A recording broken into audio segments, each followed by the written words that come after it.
दोस्तों, कैसे हैं आप? उम्मीद करती हूँ कि आप बहुत अच्छे से होंगे।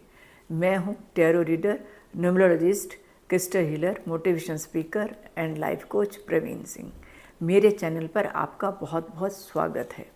दोस्तों, सबसे पहले एक विनम्र निवेदन, यदि आपने मेरा चैनल अभी तक सब्सक्राइब नहीं किया है और आपको कंटेंट अच्छे लगते हैं तो प्लीज़ सब्सक्राइब करिए, लाइक करिए, शेयर करिए और हाँ, बेल आइकन दबाना ना भूलिएगा। जैसे कि दोस्तों, मुझे पता है आज अहोई अष्टमी है, तो सबसे पहले तो अहोई अष्टमी की सभी माताओं बहनों को बहुत बहुत शुभकामनाएं। ये व्रत जैसा आपको पता है बच्चों के लिए रखा जाता है, बच्चों के सुख समृद्धि उन्नति के लिए रखा जाता है। तो मेरी भी बहुत बहुत प्रार्थना है सभी बच्चे अपने जीवन में बहुत अच्छा करें और उनका स्वास्थ्य भी बहुत अच्छा हो।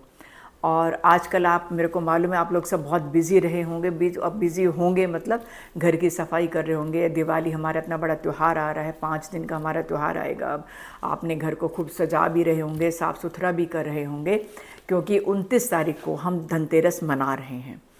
तो इसी 29 को हम धनतेरस का जो त्यौहार मना रहे हैं उसको धन त्रयोदशी भी कहा जाता है।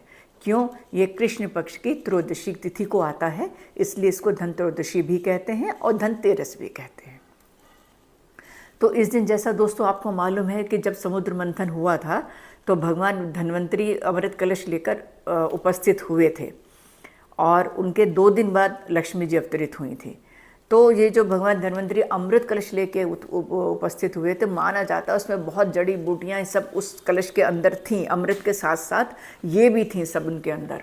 तो इसलिए उनको आयुर्वेदिक का जनक भी कहा जाता है कि आयुर्वेदिक का प्रचार प्रसार भी जब उन्हीं के द्वारा हुआ, तो इसलिए उनको जनक भी कहते हैं आयुर्वेद का ना। तो इसलिए अब हम धनतेरस के दिन एक और परंपरा भी है, हमें अपने घर में नई नई चीज़ खरीदते हैं हम लोग सभी। जैसे कि सोना खरीदने का वो है प्रचलन, चांदी खरीदने का है, या आप जैसे बर्तन भी लाते हैं सब लोग। अब हर कोई तो सोना चांदी नहीं खरीद सकता, तो लोग अपना वो बर्तन, नए बर्तन लेके आते हैं। तो नई नई चीज़ें लाने का प्रचलन है और इनको पूजा में रखा जाता है। पहले पूजा करते हैं, पूजा में रखा जाता है इनको। और धनतेरस के दिन भगवान धन्वंतरी, विष्णु जी, लक्ष्मी जी, कुबेर जी और यम जी की भी पूजा की जाती है, क्योंकि यमद्वितीया भी मनाते हैं ना हम, तो इनकी पूजा की जाती है। और जो भी हम ये सामान लेके आते हैं उसके साथ साथ जब आप पूजा करते हैं तो आप भोग भी लगाएंगे सबको, इन सब भगवान जी को आप भोग भी लगाएंगे। और दोस्तों, इस दिन झाड़ू लाने का भी घर एक प्रचलन है, लेकिन आपसे निवेदन, आप एक झाड़ू ना लाएं, आप 2 झाड़ू लाएं एक साथ, एक खरीद कर ना लाएं। और जब आप झाड़ू लाएं उनको भी मौली बांधे, रोली लगाएं, क्योंकि उनमें भी लक्ष्मी जी का वास कहा जाता है। तो ये जो धनतेरस के दिन है, इस दिन से हमारा 5 दिन का त्यौहार भी शुरू हो जाता है। जैसे आपको पता है धनतेरस मनाएंगे, फिर नरक चतुर्दशी मनाएंगे, फिर जिसको हम बड़ी दिवाली कहते हैं वो मनाएंगे, फिर अन्नकूट मनाएंगे और फिर भैया दूज मनाएंगे। तो ये 5 दिन का हमारा उत्सव होता है और हमारे सनातन धर्म में इतने खूबसूरत तरीके से ये सारे त्योहारों को मनाने का वर्णन है। वो आगे आपको वीडियो मिलेगा कि दीपक कितने जलाने हैं, कहाँ जलाने हैं, कौन सी दिशा में जलाने हैं, तो ये सब आपको आगे अगले वीडियो में हम बताएंगे। लेकिन इस दिन और आपसे एक निवेदन और कर रही हूँ, क्योंकि अब दिवाली आ रही है, तो दोस्तों आप अपने देश की बनी हुई चीज़ों का इस्तेमाल करें। आप अपने को, हमारे कुमार भाइयों से दिए ज़रूर खरीदें और आपने जो हमारी दुकान है ये आप निश्चित कर लेंगे कि वो हमारे चीज़ें जो है हमारे देश में उनका उत्पादन हुआ हो। ठीक है, इन चीज़ों का आप प्लीज़ ध्यान रखिएगा, जिससे कि हमारे जो छोटे उत्पादक हैं उनको भी बहुत मदद मिलेगी। तो धनतेरस के दिन हम लोग ये सब सामान नया लाते हैं, उनकी पूजा करते हैं। और बहुत सारे लोग इन दिनों नई गाड़ी खरीदते हैं, नया घर खरीदते हैं। ये बहुत शुभ दिन होते हैं 5 दिन। इनमें आप ऐसे कुछ भी मतलब अच्छा खरीदते हैं तो वो अच्छा ही रहता है। तो इसमें एक चीज़ मैं आपको बताने जा रही हूँ कि जैसे आप नया घर में, आप नए घर में गृह प्रवेश करने जा रहे हैं धनतेरस के दिन, बहुत से लोग करते हैं धनतेरस के दिन। और आज तो आज जिस टाइम पे मैं ये वीडियो आपको दे रही हूँ, आज तो गुरु पुष्य नक्षत्र भी है। इस नक्षत्र में आपके सारे रुके हुए काम पूरे होते हैं। आप जैसे ये हम जो पुखराज पहने हुए होते हैं, जैसे मैंने भी पहना है, पुखराज पहने होते हैं, तो इनको भी हम दोबारा रिचार्ज कर सकते हैं पूजा में। इनकी पूजा करनी चाहिए हमें, चार्ज करना चाहिए हमें।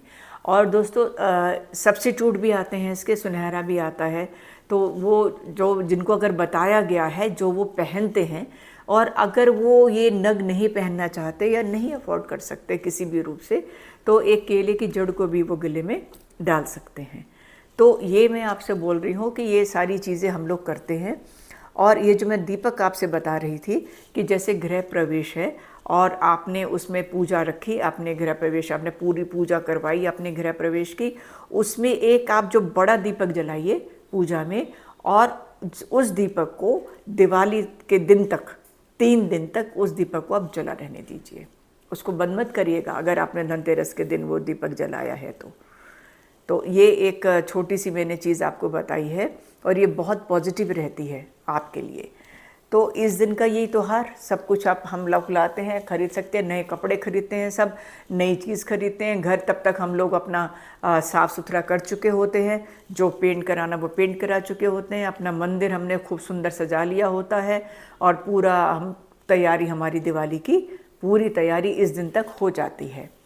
और धनतेरस के दिन भी आप घर के बाहर बंधनवार बांध सकते हैं, ऐसा नहीं है कि धनतेरस के दिन आप नहीं बांध सकते बंधनवार। और उस दिन भी आप रोली से अपने श्री लिख सकते हैं, जो आप 21 या 11 पत्तों की बंधनवार बनाएंगे, वो लिख के आप बंधनवार अपने दरवाजे पे लगा सकते हैं। और बहुत सुंदर आप लाइट से अपना घर सजाइएगा। और धनतेरस का जैसे कि मैंने बताया बहुत महत्व है। और इस दिन ये मैं बता रही हूँ आपको, अपने घर की जितनी भी पुरानी एक्सपायरी दवाइयाँ हैं वो सब फेंक दीजिएगा, क्योंकि जैसे मैंने कहा ना, आयुर्वेदिक से भी इनको जनक कहा जाता है। तो अपनी दवाइयों का ज़रूर आप ध्यान रखिएगा, पुरानी दवाइयाँ सारी फेंकिएगा, जो एक्सपायरी हैं सब हैं उनको व्यवस्थित करिएगा दवाइयों को आप। इसके ऊपर मैंने आपको एक वीडियो पहले दिया था कि दवाइयाँ कहाँ ऐसे रखनी चाहिए और कहाँ नहीं रखनी चाहिए, उम्मीद करती हूँ कि आपने देखा होगा। तो ये सब चीज़ें भी हैं, क्योंकि मेडिसिन से कनेक्टेड हैं, तो ये भी ज़रूर कर लीजिएगा आप। और बहुत अच्छे से मनाइए आप धनतेरस। जो आप ला सकते हैं वो आप लेके आइए, नई चीज़ आप बर्तन लाइए, अब जो आप ला सकते हैं ला के उनको, उनकी पहले पूजा ज़रूर कर लीजिएगा, भूलिएगा नहीं। तो ये हम लोग ये छोटा सा मेरा क्या कहते हैं विश्लेषण है धनतेरस के लिए। और आप धनतेरस के दिन भी हम लोग दीपक जलाते हैं, वो आप जला सकते हैं, आप एक बड़ा दीपक जला सकते हैं या आप छोटे दीपक जला सकते हैं। तो ये हमारे ऊपर है कि हम अपने उस त्यौहार को कितने अच्छी तरीके से मनाते हैं। तो ये मेरा छोटा सा विश्लेषण है, उम्मीद करती हूँ कि आपको अच्छा लगा होगा, क्योंकि मैं ये बातें ना बड़ी सरल भाषा में, कोई क्लिष्ट मैं आपको नहीं बताना चाहती कुछ भी, कि बहुत सरल भाषा जो हम आम आदमी कर सके, उसमें कोई ऐसी मुश्किल ना हो किसी को करने में, और समझने में मुश्किल ना हो किसी को। ये मेरा प्रयास रहता है हमेशा। तो मुझे आज्ञा दीजिए, आप स्वस्थ रहिए, खुश रहिए। मिलूंगी अगले वीडियो में, तब तक आप मुझे नमस्ते।